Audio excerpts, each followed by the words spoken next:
I agree with her. That last lady, I was happy with her man. She didn't want to change him. That's what those guys think. Ali, can you change a man? Absolutely, and I think it's really important. Behind every good man is an even better woman.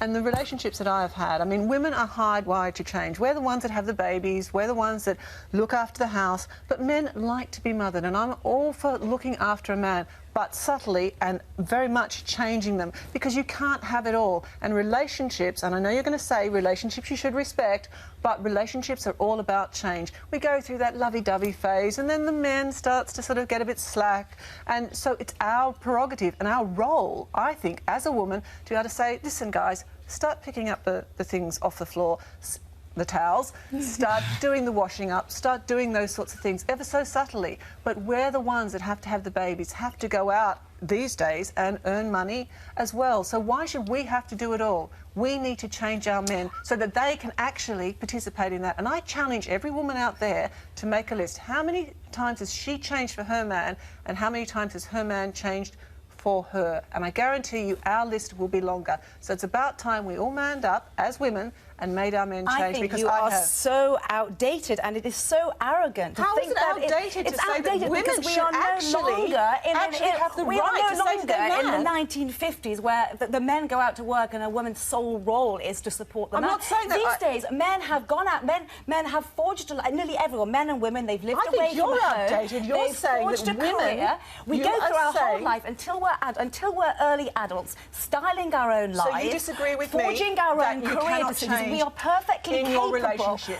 Change is a very positive thing, but we are perfectly capable of doing it ourselves, and you have to want to change. If you try and change someone, you're going to drive them away. Ladies. Now, don't you think, though, that as a couple, my view is that you change together, and I think that you sort of, when you meet someone, there'll be things that maybe you don't like, there'll be things that I don't like, and I think you sort of move forward with that together, because you're not to know that but you until know what? you are I think together. there are traits on both. Of course, there's lots. Yes, you it's know, not about attraction changing is a very man. complex, and there's lots of traits that we like and lots that we don't like. But if you want to create, you know, this being that's supposed to be Mr. Perfect, Mr. or Mrs. Right, we're obsessed with having a partner that completes us. If you want that, date a cardboard cutout. How many women out there say they've met their soulmate, and then as the relationship goes along, those relationships gets into a staid point of view. So that point of perspective, you as a woman, and I think you're being stuck in the 1950s. We as women have children, we as women go out to work, but the man goes out to work.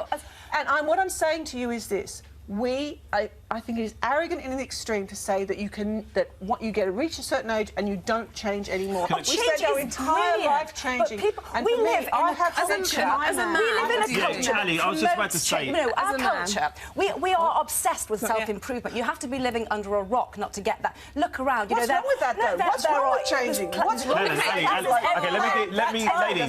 Ladies, let me give you an example, right? Ladies, I've got a friend of mine who, you know, was married.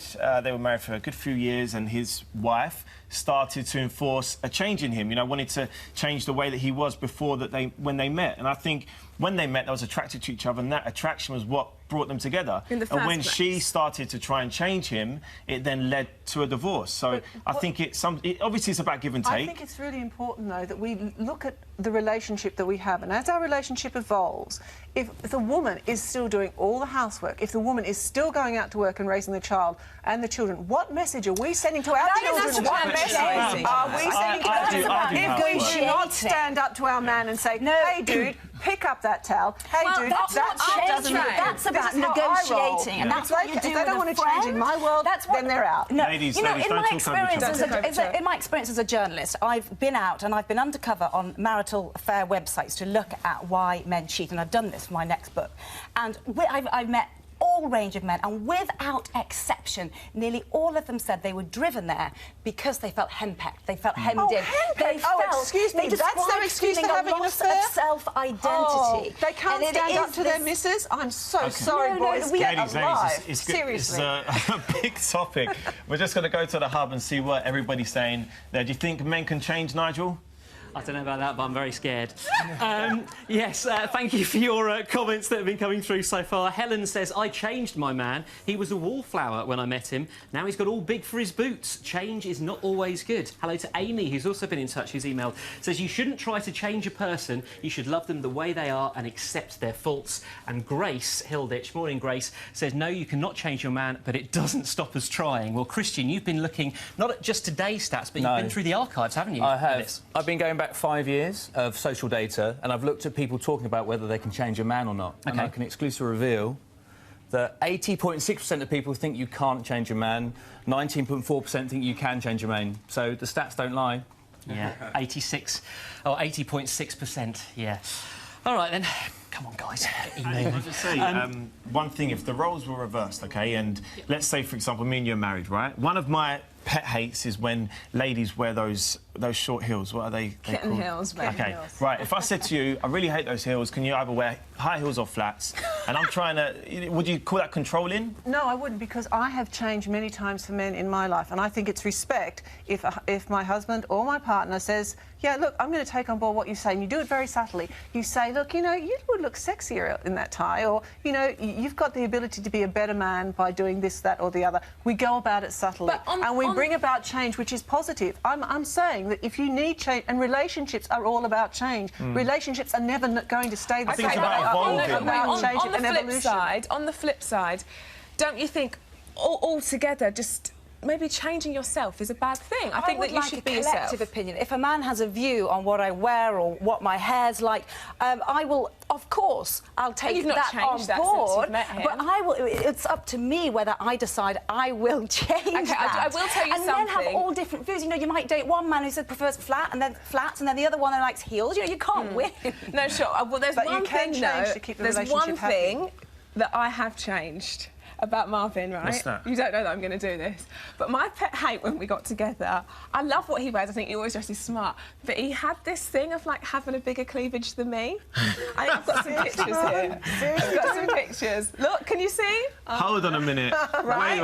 Wait. You didn't say that when we was together. You was happy with the deep V's. No, I loved you, but it was all a little bit too much for me. And you know what's funny? The picture on the far right is actually you sitting on the sofa. How times have changed. Oh, wow.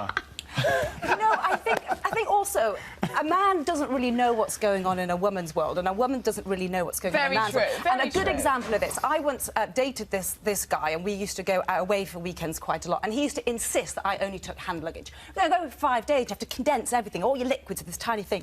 And then we get there, we get to the destination, and he says, well, aren't you going to wear a dress? And you think, well, no, I'm not going to wear a dress because all I've got is jeans because you made me take this little bag. And then the man thinks, OK, we'll go out and buy a dress. But because he doesn't know what a woman's world is like, he doesn't realise that, you need shoes, you need a bag, you need a bra that matches. Isn't that your role in the relationship, to actually educate him about that and therefore bring about change in him, in helping him understand what you need? And that's my whole point about the relationships. That, you know, I've helped people that I've been in relationships deal with changing the way they look, the way they dress, the way they respect me as a person, but also major changes. Giving up drugs. Right, and I think that's really important. Thank you very much. I'm sure we're going to get a lot more comments. And I feel hot. This has got me heated. I need a fan. Just on that note, I wish Rochelle would listen to me with the hand luggage thing, and, you know, because she packs so much. Anyway. Do you know?